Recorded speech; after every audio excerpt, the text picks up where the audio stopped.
owned by the county treasurer. Um, and so treasurers can hold the property and they can do whatever they want with it. And they can also transfer it into a land bank. And so, yeah, so I talked about how about half the counties and the city of Detroit has its own land bank. And so that's a completely different conversation. I didn't run the Detroit Land Bank. I ran the Wayne County Land Bank.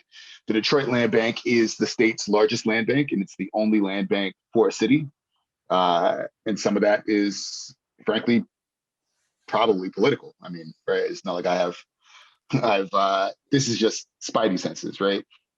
The mayor of Detroit, and I'm like, I know this meeting is being recorded, so we'll see what comes out. But yeah, right. The mayor of Detroit has a specific vision for the city, and drives his vision, I believe. Um, and so we we didn't do that much in the city of Detroit because the Detroit Land Bank controlled most of the parcels that were tax reverted in the city of Detroit. Although we were given some properties in the city of Detroit, and it was never clear why certain properties were passed down to us. Um, and that's a separate political issue. Um, but yeah, so typically we were very active in places like Highland Park and Inkster, definitely not the Grosse Points, no tax reverted property there. But that is sort of where land banks play. And I bring all that up because the Wayne County Land Bank probably has more power on paper or had more power on paper uh, in its early days than in real life, right? Like if a land bank is given a property that doesn't sell for the amount of back taxes plus interest plus penalties, and then doesn't sell for $500, a lot of these parcels are like valueless parcels along the side of a stream that are undevelopable, or like a vacant lot next to some random person's house in an area where you can build a new house on a vacant lot for sure. It might cost you $160,000, and then that property might appraise for like $70,000. So it's like in that case, why would I spend 160 to build something that's worth 70? So land banks sort of core work is dealing with really, really challenged properties that go through the tax foreclosure process, and nobody wants it. And I don't know if I'll talk about this on another slide, but the auction process is like a completely open international process. Like you have folks in Russia and wherever bidding on properties just because they have spare cash and they're trying to speculate, right? Folks are like, I got like, I have a $50,000 allocation in my portfolio to just buy up properties and sit on them because I've read somewhere that like Detroit's coming back and I'm just gonna buy some properties around Detroit and just like, wait 5 years. And even if I can do nothing to these properties and the market just doubles my investment, then like that was a good investment for me. So there's my understanding from the treasurer's office is that there's no way to limit the fact that these auctions are like internationally open source type of thing. And so that was something that was often identified as an issue of like folks from out of state, of country, buying properties and just sitting on them, allowing them to increase blight in communities, not contributing to the redevelopment, especially considering that there are people who live in these communities. And, what are you going to do if you own a property and then some random properties on your block foreclose and then nobody does anything to them? And and like what happens to your property value as somebody who like still lives on the block.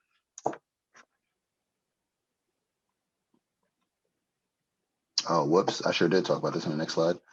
Yeah, so these auctions are open to the whole world. And I know people actually in New York and California who do stuff like this, where they're like, oh yeah, I just have like 10 grand and I just bid on random properties in distressed cities as like a penny stock play, where they're like, if I lose it, I had 10 grand to waste. But if I hit on any of them, then, I am like a rich landlord or, a rich property owner. So that's real.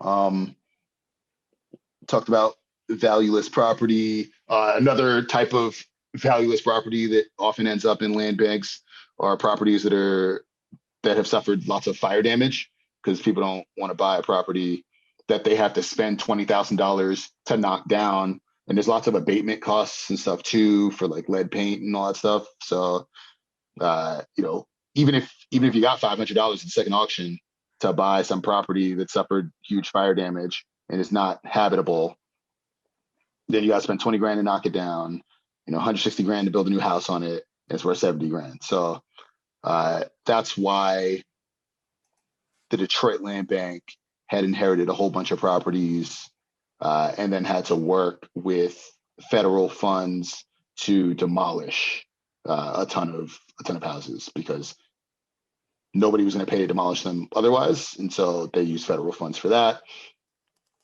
Obviously or I don't know if it's obvious, but like there were procurement concerns that were raised around that process as to who got the contracts to demolish the houses, and whether it was done within the appropriate parameters of remediation. But that's a tough issue. It's a tough issue with fire damaged homes. But whoops, I am seeing there are 5 chats, and I'm sorry I just ran through all that stuff. Oh yeah, okay. No worries, I'm answering some of the questions so that you can focus on the presentation. Sorry about that. All right. If the minimum bid for, yeah, yep.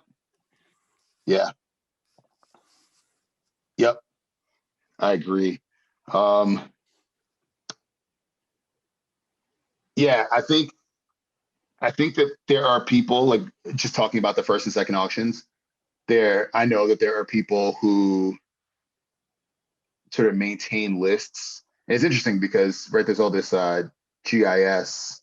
I don't even know what GIS stands for, but people can use GIS to figure out what parcels are where and try to figure out, you can use Google Earth as well to try to figure out what kinds of properties are available in the auction, and then create lists and sub lists of properties to buy. And once the first auction's over, if you've created like sufficient lists, like there are people who are playing for the second auction, because you're right. Like, what if somebody can get a so-called good property for $500 in the second auction? There are people who are definitely playing for that. So it's all an interesting outgrowth of the law. But back to this slide, the land bank is tasked with putting property back into productive use. These properties have gone through the tax foreclosure process and they're off the tax rolls. And the concept is that it would be ideal if the land bank could get these properties back on the tax rolls, right? Get it back into productive use in some way. And so how do we do that? I'm going to talk mostly through the perspective of the Wayne County Land Bank because it's what I know. What's interesting is some land banks are tiny. Like if there are 40 around the state, Detroit Land Bank is the largest, like 100,000 properties, 100,000 parcels, call it that. The largest county land bank is Genesee County. Genesee County includes Flint and the surrounding areas. The Wayne County Land Bank just, and I think they had like 30,000 properties last time I checked. The Wayne County Land Bank, by comparison, had like 2,000 properties. So a moderately sized land bank for the state, but nowhere near the type of land bank that like the Detroit Land Bank is, or even the Genesee County Land Bank. Does But Flint there's not have its own land bank like Detroit? And so nope. it uses the county land bank? That's why the county is so big. Got it. Yeah, Detroit is the only city that has a land bank, and it is by far the largest land bank. And I think that's like an executive control move where the Detroit mayor is like, no, I figure out what the problems in Detroit are. I don't trust the county to. And So when you said 40, I thought there were 40 cities with land banks, but those are 40 no, county land banks and one city land bank? Yeah. Got it. Yeah. I mean, I think, man, there's some county up in like here-ish, that has two, right? It's like a tiny little county, not much property, not that many property tax payers, and not that many folks who go delinquent. The treasurer is the person who runs the land bank. They have two properties. I think they have some budget to like rehab one of them, and then they sell it. And then the next year they rehab another one, they sell it. Like, so some of these land banks are super perfunctory. But yeah, so let's talk about the Wayne County Land Bank though.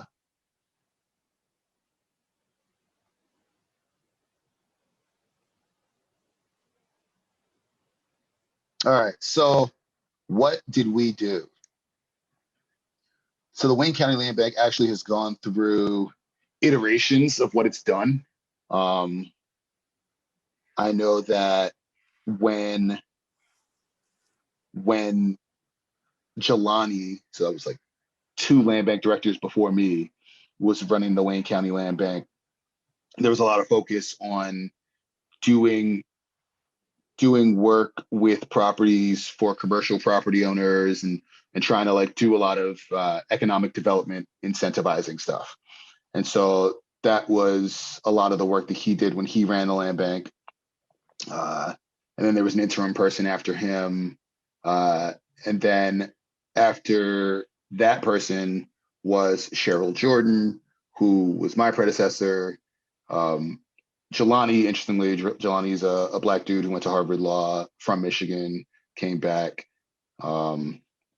Cheryl, also a lawyer, white woman, moved on to work for corporation counsel, so basically the general counsel's office for the county, and then me. And so before me, there was some economic development work, working with certain properties in Out County, that's referred to, and then there was the right of refusal program, which is basically most of the presentation. So we'll get to that. But then what else can be done? And so I think Cheryl started rolling out some other programs that I continued, right? If we have 1,500 properties in the land bank, what can we do with some of these houses that don't need to be condemned, but like do need a whole bunch of work? So, there's some of them that we go through, drive all the properties, figure out which we should be featuring on our website, and sell them for a nominal amount, subject to improving the property, right? Like you're going to get a property for like, I don't know, $1,000 or two. You got to do something to at least remediate blight on the exterior of the property. And so that's where we focused, because we think that if you remediate blight on the exterior of the property, then you're getting a property, you're not going to spend very much money on it. Maybe you got some family that are contractors and you can work on the inside of the house at your own leisure, over your own time, but you don't have to have a massive outlay of cash in addition to that. And that's sort of a policy difference from the Detroit Land Bank. The Detroit Land Bank requires you to bring a property that you purchase up to code.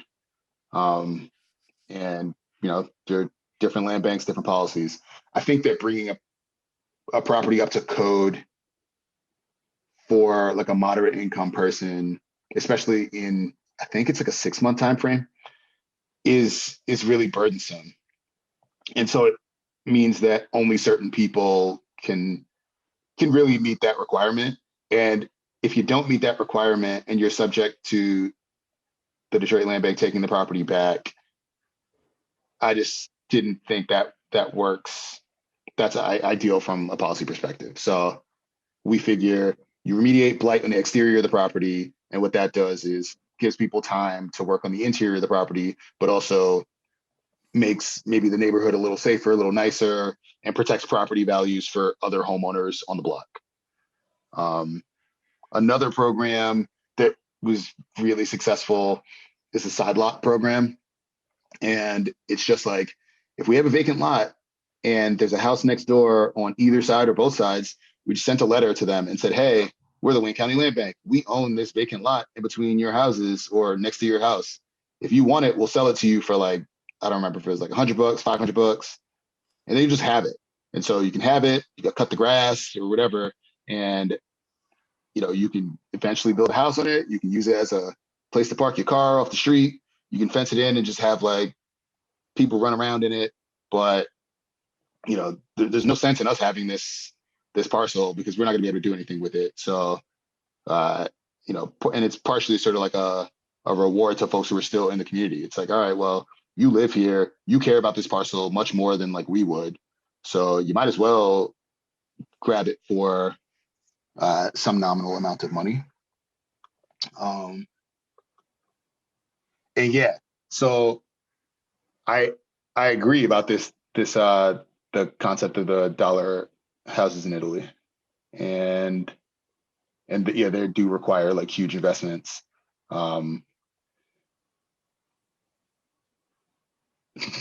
Yes, good question about whether people actually do insides.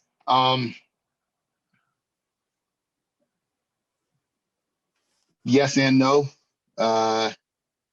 And I think it's sort of not a tremendous amount of our business. Like if people want to buy a house and want to spend 10 years bringing it up to whatever, or if they want to work on like maybe one bathroom and one bedroom and let the rest of the house be whatever until they can figure it out, then let folks do it. We did have a couple issues with folks who there are these two dudes who bought this house and they basically just used it as a trap house, and we had to retake that property because there's a deed restriction that talks about not using it for illegal purposes. So we care like a little bit about what you do with the property, but external blight was the requirement. Ollie, let me jump in there really quick to make sure that the students are aware that when they acquire these properties, and if you rent out a property, all of you have taken property and there are some basic habitability requirements through the warranty of habitability, right? It has to have the building, the house has to meet all the local building code regulations. But what happens in Detroit is the investors that buy the houses from the auction buy the houses. They don't rent it to the people, because if they did, they would have to bring the house up to code. Instead, they sell the house to a tenant, the people on a land contract. Why is that important? Number one, land contracts don't give you any of the protections of a warranty of habitability. I can sell you a home that is a rat trap under a land contract. The problem with the land contract is it looks a lot like a lease. It is what we call seller financing. So instead of the bank giving you financing, the seller gives you financing, and you pay a monthly amount to the seller. You pay a down payment, you pay a monthly amount. But the point is, it could be a complete rat trap. And if at any point you miss a payment, whereas if the bank lends you the house, if you've already paid, say the house is $40,000, you've paid $20,000. If it was a bank loan, that $20,000 equity is yours. And when they foreclose, they can sell the house, 20, but the other 20 is yours. In a land contract, if you've paid 20,000 of the 40,000, they get to take everything. Even if you've paid 35,000 of the 40,000 and you default on a payment, they get to take everything. So these land contracts, so when these investors from the auction buy these homes, they often do not upgrade them. They sell them on these land contracts. And that's how they're making money, because they don't have to do any upgrading. And they are not subject, because they're not subject to the the warranty of habitability, because in theory, the person is the owner, although and the other problem with land contracts is it has none of the disclosure requirements of a regular bank mortgage. And so people are often buying these homes. They're not aware that these homes have a huge tax debt already on the home, because there's no disclosure requirements as there are when you get mortgage financing from a bank. So there's lots of various problems, but central to this auction is the land contract. You cannot understand the auction without understanding land contracts and the difference between a land contract and a mortgage. Thanks, Molly. Yeah. And I really want to underline the draconian terms of land contracts. Like, some people have land contracts that are moderately fair, but like, what's the incentive to provide a fair land contract to somebody when you as a seller can take back your property after taking a whole bunch of money from somebody off of essentially a footfall? And there are a lot of cases where folks will make, you got to make 40 payments, and they'll make 38 good payments, and make 39 the 39th payment a day late and lose absolutely everything. So land contracts are trash. And that's the term of art, trash. All right. A couple of other programs, because it is ideal if government folks are working together, or if, folks are working together generally. We had some parcels in Hamtramck that would have cost a bunch of money to redevelop. Hamtramck is a quite desirable area in terms of real estate. And there were some unused federal funds. And so what we did was we worked with the city and the county. And I mean, this took forever. This took years. Like, it's still not done, I don't believe, but it's close to being done.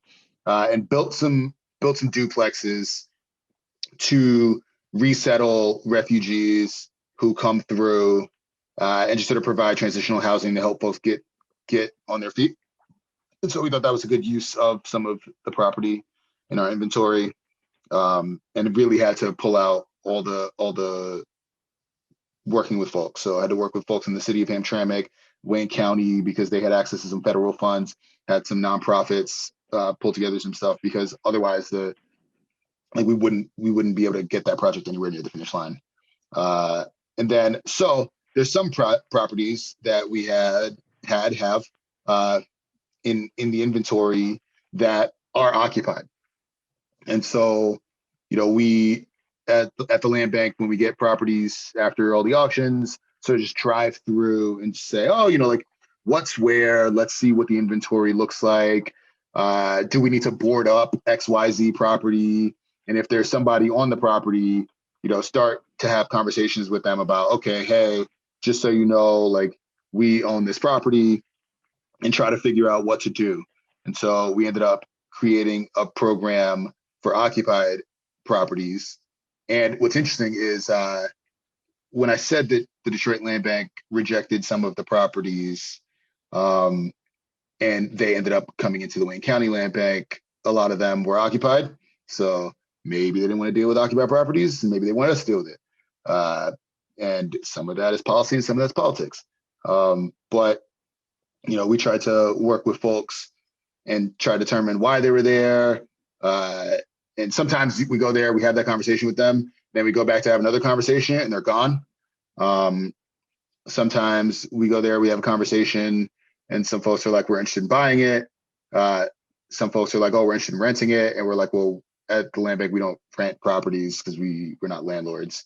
And some folks are like, hey, can you help with resettlement assistance or something like that? And so we refer folks to nonprofits and try to see if there's some sort of outcome there. And I'm actually running super behind, so keep asking questions. Can land banks be more creative? And now we're going to talk about. And don't worry about the time, Bali, because the students Okay, are asking you questions during. So, cool, don't skip anything. cool. This is very good. Yeah, and so all right, so land banks can could could we be more creative? Yes. And so what did we do? Let's talk about the Michigan property tax foreclosure timeline. Uh, if someone doesn't pay property taxes, they eventually you pay property taxes to the city, and if you don't pay property taxes to the city after a year, those unpaid taxes are referred to the county, and then it's the county's job to chase after the unpaid taxes. And so the county treasurer sends various notices to the property. That's year one. The property tax foreclosure cycle is like a 3-year cycle. So if you think you don't make your property taxes to the city in year 0, in year 3, foreclosure occurs. And so this timeline is available online. I should have gotten the link, but basically, if you Google Michigan property tax foreclosure timeline, you'll get this like 2-page document, and I just literally screen grabbed it and threw on slides. Um, year 2, more notices, more interests, more penalties, and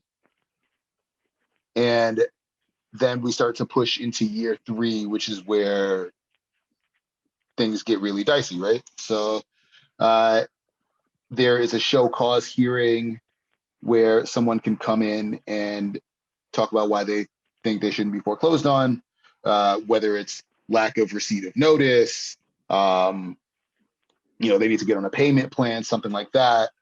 And then in year 3, that's when the foreclosure judgment gets entered, and judicial. Oh yeah, there we go. Sweet. And the judicial foreclosure process occurs. And so before the judicial hearing, there's this show cause hearing that I was talking about. Um, there's a time where a property owner can redeem the foreclosed property and just basically pull it out.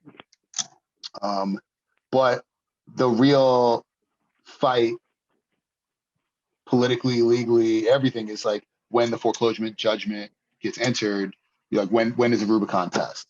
And then this part of the timeline really matters for what I'm going to talk about, because there's a foreclosure judgment, and then there are rights of refusal before the auction, right? So what I've been talking about is the land bank operates post-auction.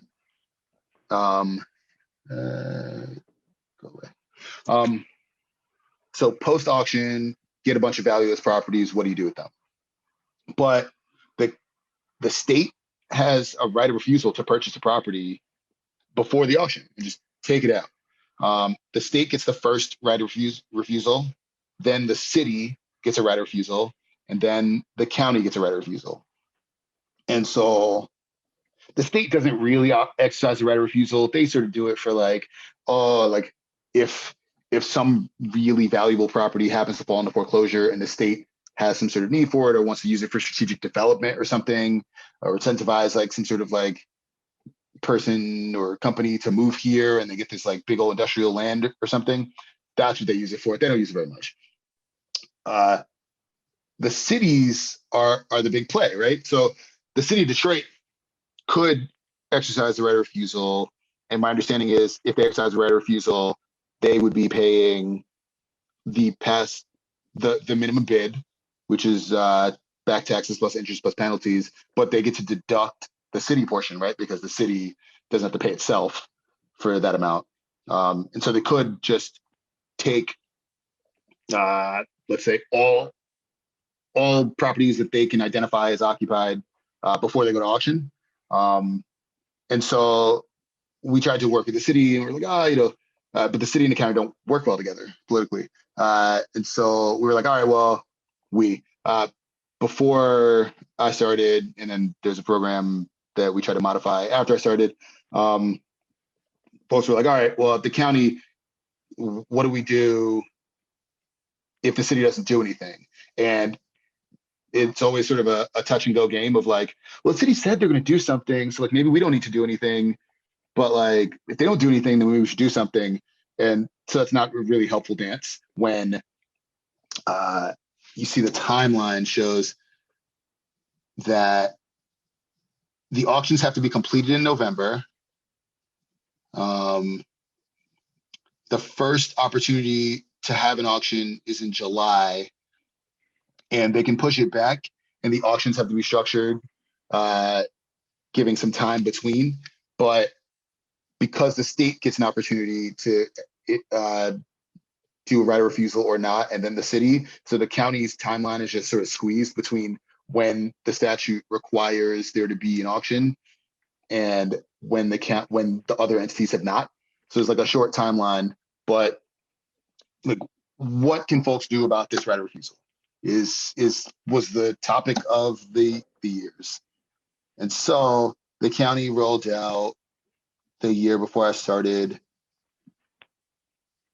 a right of refusal pilot program. So yes, spoke about how the auction is open to all. The auction is not open to those who were foreclosed on, right? The concept is if you don't pay your property taxes, you can't then just go to the auction and buy your property back because you should pay your property taxes. Although that's not well enforced at all. Well, let me say one thing about that, Bali, is to say technically that is the idea behind the law, but who can get around the law? The well-heeled. And so what you have is when an LLC owns a property, what they'll do is they can buy the property back by creating a new LLC, right? And it's really easy to create a new LLC, but when it's a homeowner, you can't change your identity. And so you can't get around that. So it's these well-heeled corporations that are able to get around that law, and that law prevents homeowners from repurchasing their properties in the auction. Yeah, and I mean, even the ability to afford a lawyer to help you plan around this kind of stuff, like LLC or not LLC, lawyers are expensive, right? Like, lawyers charge hundreds of dollars an hour, and so if somebody were to hire a lawyer and be like, oh, so what you're saying is if I got my cousin to buy this property, I can do it. Like, that would be like, theoretically that option is open to everybody, but like in actuality, who's going to pay $350 an hour for some lawyer to concoct some plan? Probably only the well-heeled, like you said. And so new messages. Yeah, Bali, I have a question. I know the law says only people, you can't bid on your own property, but I do believe that the Wayne County has a rule that says if you have past taxes due, you can't participate in the auction. Is that right? As a Wayne County rule? I don't know. So interesting. I wonder if, because I just think like there's law, right? There's law and then there's enforcement. And so I would not be surprised if that rule exists and it's just poorly enforced because they don't have the mechanisms in place to enforce it. But yeah, so in 2017, Wayne County created this right of refusal pilot program. And so what is that? We will see when this thing scrolls. All right, so the county can exercise a right of refusal. Yeah. And so the county can exercise a right of refusal before a property goes to auction, right? Take it out of auction.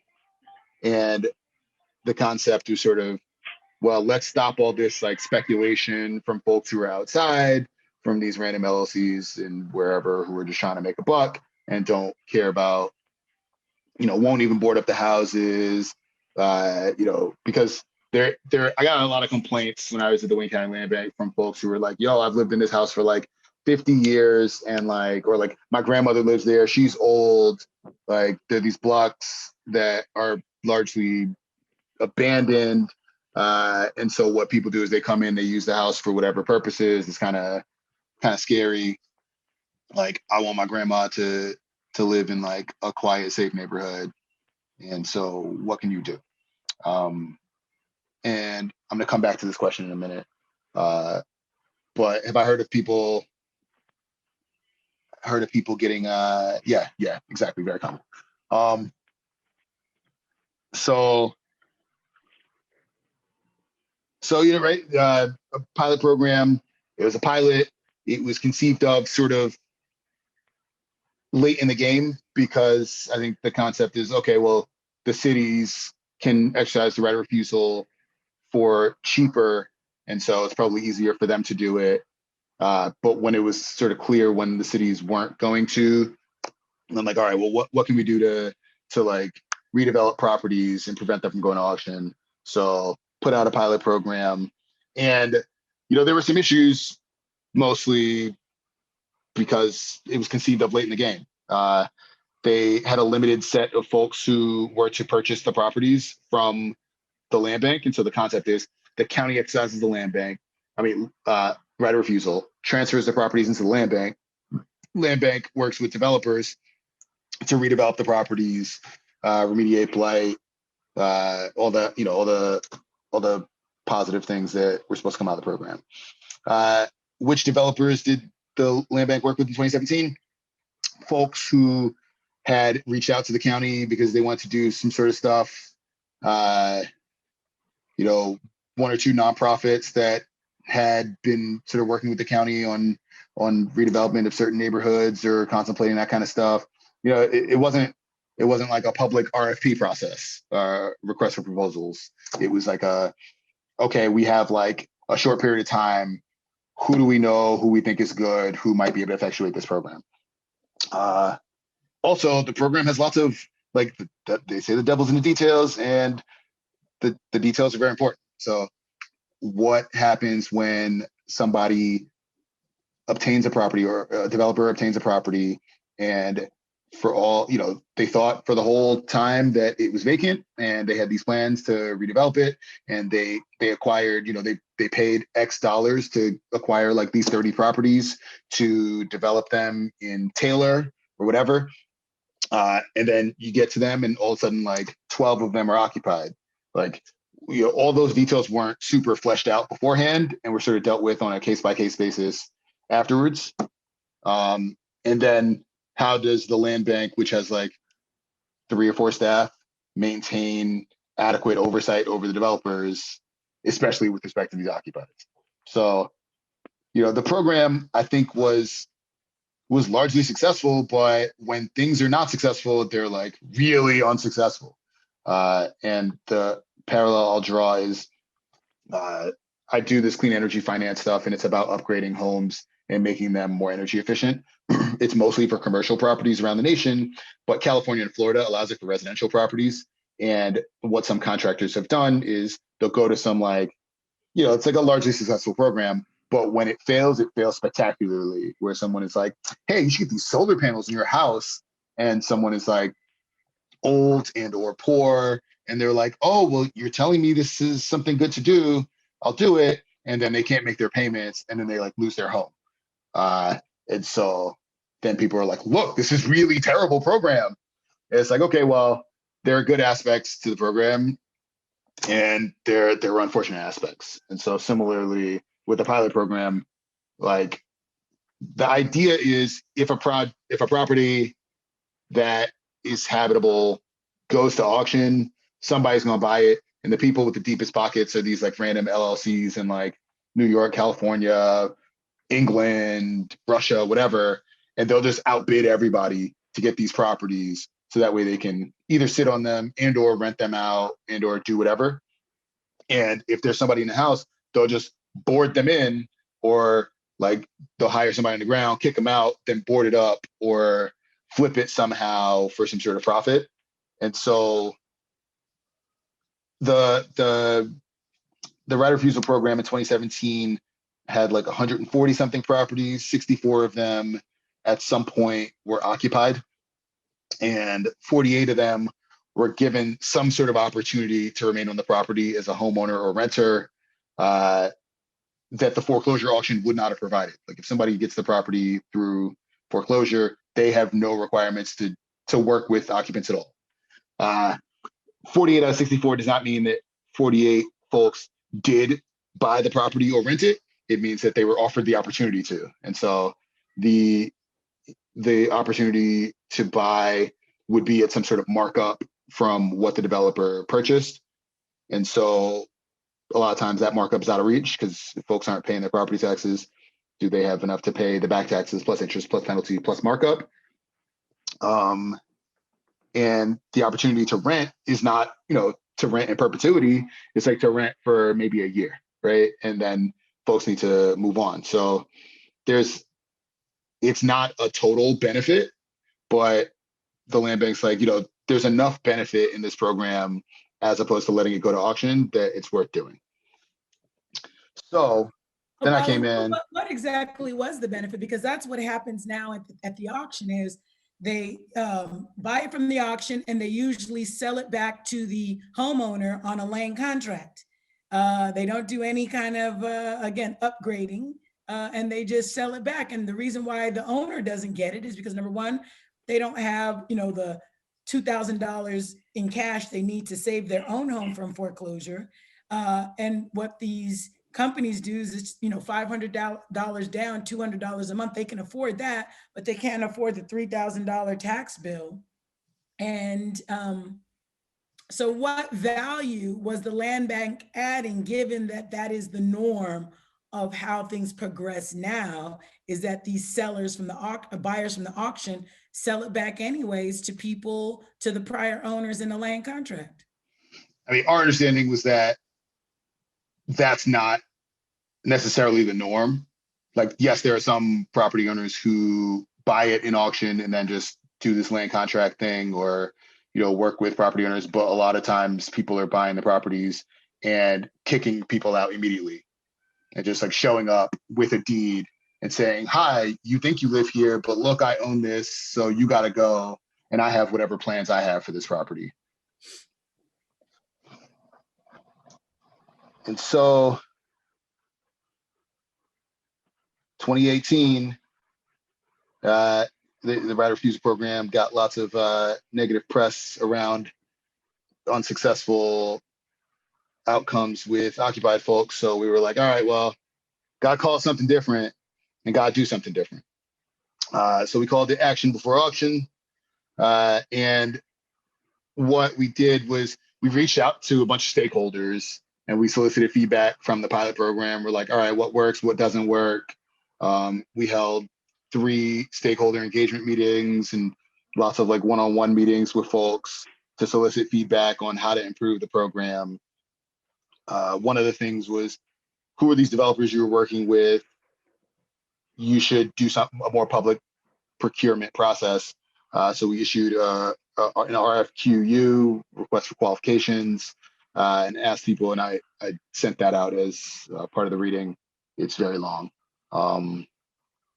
And it's just sort of getting more folks to participate in the process.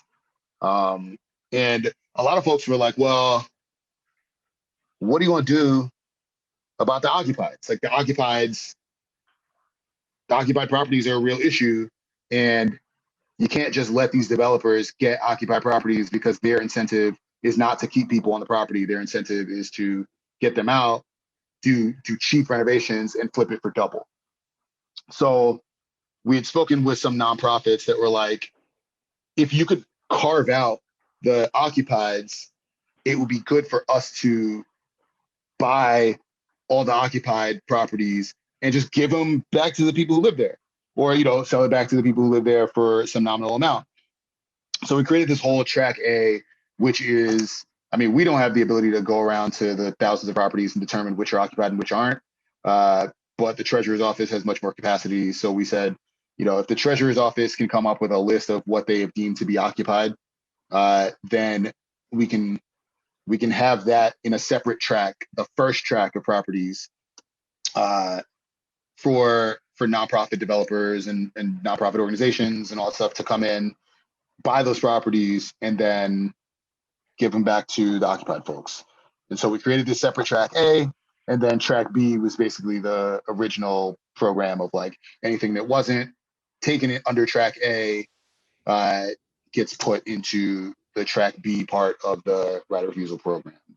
And this is the comparison from the RFQU. And so, here we go. Okay, good. So track A, and hopefully you can see this. Sorry, it's really tiny. Track A, any foreclosed property the treasurer has determined is occupied, and that's just logistically the only way we could do it that way. And then we figured for eligible occupants, you have to sell if you acquire the property under track A, you have to sell the property back to that occupant for a maximum of the minimum bid plus $500. And so, we were like, for the nonprofits, if you want to sell it back to them for $1, you can do it. If you can raise a whole bunch of money and do that, then go for it. But you can't sell it back for more than the idea is not to profit on occupied properties through track A. But where is the $500 coming from? Is that the land bank, Wayne County Land Bank's administration fee? Yep.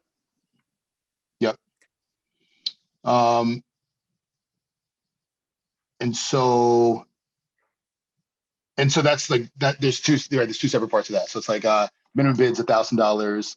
The purchase price for whatever nonprofit or whoever buys it under track A would be $1,500, and then they can sell it back to the property owner for a maximum of $1,500.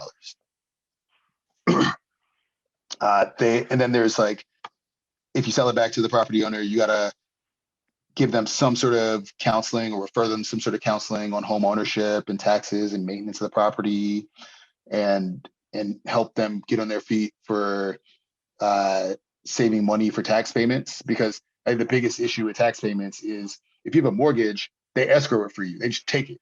So whenever you have a mortgage payment and it's controlled by a bank, oftentimes they'll just be like, all right, your mortgage payment is $700 and your tax payment will probably be like $1,100 this year. And what we'll do is we'll just take out $90 a month and just escrow it for you. As opposed to if you don't have, if it's not being escrowed under a bank, then just get like, you get two bills, summer tax, winter tax. You just get like $800 summer tax bill. And you're like, whoa, like I wasn't saving up for this. So the concept was to get folks, like a bank account, or make sure folks have a bank account to start escrowing money for tax payments. And that's generally the point of track A. And then track B. And Bali, besides UCHC, what other nonprofits participated in track A? UCHC did not participate in track A. Oh. And so I forget. It actually, like, nonprofits really did not end up buying into track A. And I think the reason why is because UCHC was leading the charge to push the city of Detroit to exercise a right of refusal before it went to the county, right? Because it goes city, state, county. And they were like, if the city does it, then the minimum bid goes down, because it's fewer back taxes, interest, and penalties. And so they were like, oh, we can actually get it for much cheaper and give it out. So we can, like, whatever pot of money we have goes like doubly far. Well, I'm sorry, because if the city does it, they don't, because Wayne County was adding an extra 500 on top of it. And no. The city, when they calculate the minimum bid, deducts the city taxes. Oh, that's right. That is right. And so they were like, oh, we're just going to work through the city. And so we pulled together all this track A, and it ended up sort of being not what we had hoped it was, because I think UCHC ended up getting some properties from the city, but it wasn't as robust as it could have been. I'm not really sure how it all played out, but all I know is that we ended up having these two tracks, and track A wasn't, we thought it was going to be like this great thing where we work with nonprofits and it was super beneficial to occupieds, and didn't play out the way we thought.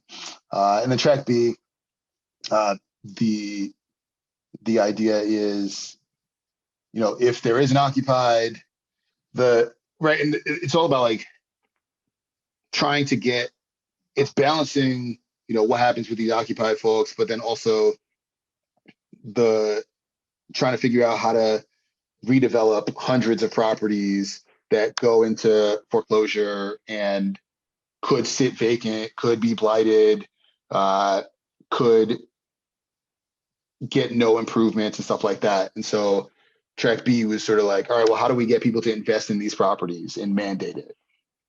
And so developers come up with lists and they're like, all right, cool. Like we want to get, this list of properties, and there's conflicts, and then there's, people, some people get some of them, some people get others. But people are like, all right, I'll take like these 5 that are like not good and require lots of work. And then like these amount that require a little bit of work. And then all in all, it's like profitable to do, because if it's not all in all profitable to do, then people aren't going to participate in the program at all. And then it's like, why have a program? You end up just having the same result as going to auction. So, there's like a $25,000 minimum investment per property obtained, knowing that some properties will require you to put in like 60,000 and some will require you to only put in 10,000. But there's still the issue of like, well, what happens if it's occupied? And the developers are like, all right, well, if you're going to force me to sell it back, then I gotta make a little bit off the top of it, because in that case, then I don't want to participate in this program. And so it's all about like trying to find a balance between, well, are we going to have a program where people are going to participate? But like, also, are we going to have options in case they're occupied? Also knowing that like, we don't know what properties are occupied, and that status changes over time also. And so it was a more nuanced program than the previous program and a more thought out program, but it had its pluses and minuses. Some people were given the ability to repurchase their property, but they were given the ability to repurchase their property at a premium, and a lot of people couldn't afford that premium. Some folks were required to allow somebody to rent the property for, I think, 12 months at the terms of their previous lease. So they basically got a year of runway to figure out what their next steps were. Some of the developers were like, we want to redevelop this property and we'll give you $5,000 sort of cash for keys. And we're like, all right, here's $5,000. You're going to have to go at some point. And so let's just like have you go, but have you have a bit of cash. There's one developer that was like, I actually have this other property. And so I'll give you like this other property in terms of instead of cash for keys, like I'll give you property for keys type of thing. So, I mean, there was some, like, I think the Action for Auction program at least required some amount of dialogue between the new purchaser and the property owner that the auction does not require. But, it doesn't result, it's not a perfect program, and or it wasn't a perfect program and didn't result in perfect outcomes. And like the major criticism is just like power of developers versus power of occupants, communication between developers and occupants, incentives for developers to not really treat occupants well, or not, the incentive is not to be like, oh, let me let you keep this house, even though like it was part of my plan to double my investment on it. So tough program to administer. And at the end of that program, the program is discontinued. So yeah, balancing the equities, I say it's hard. Now, Bali, can you just speak a little bit to the free press investigation of the Action Before Auction program? Because they did an investigation that led to HUD doing an investigation, from what I understand. Could you tell us a little bit about because the claim was Wayne County handpicked certain developers to be able to get the properties before everyone else without doing an RFP first. That was the And claim. Yeah, and that wasn't the Action for Auction program. That like so there's a 2017 program, 2018 program. 2017 program is the right of refusal program. 2018 is Action for Auction. 2017 program was the one where there was no RFP, and they were like, all right, well, either we're going to do this program or we're going to wait a year. And they were like, all right, well, we should just do the program, and we're going to need developers to redevelop the properties and all this stuff. Who are we going to work with? These folks reached out, or these folks have a track record of doing stuff, and it wasn't done through a standard procurement process.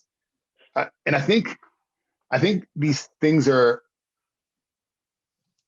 speak more to like ineptitude than corruption.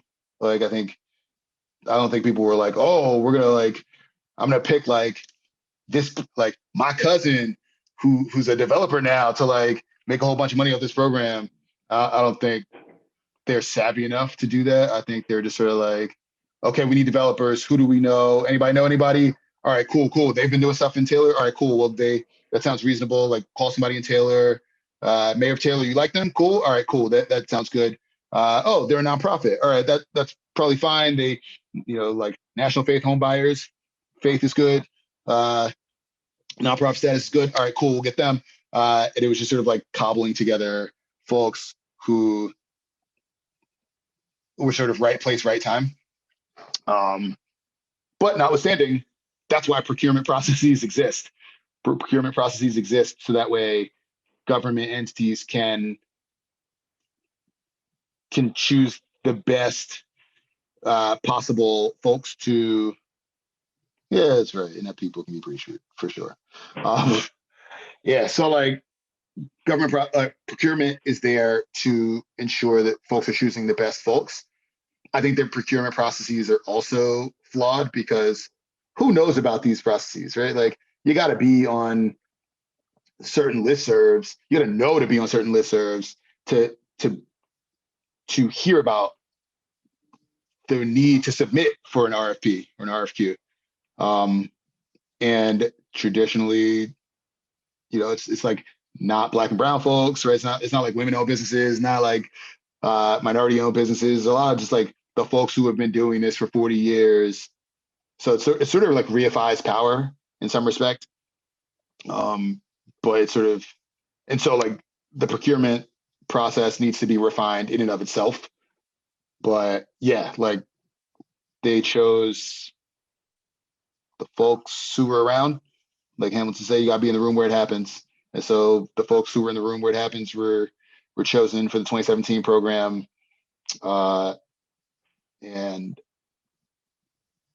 yeah, that's that.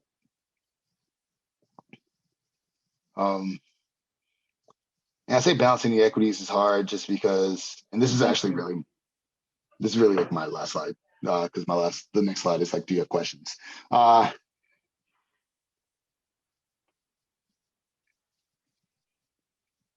There's a lot of political pressure, right? My board was consisted of a county commissioner, the treasurer of the county, and the Wayne County executive's 3 choices. And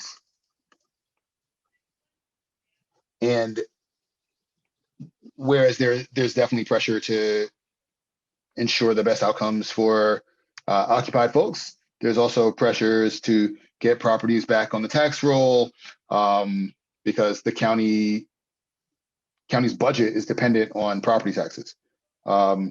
There are pressures there are lots of competing pressures, and I'm responsive at board meetings to the board. And so there's always like a weird navigation process of like saying, oh, we want to do this, but what matters to you is this, and where can we find something where both needs are met?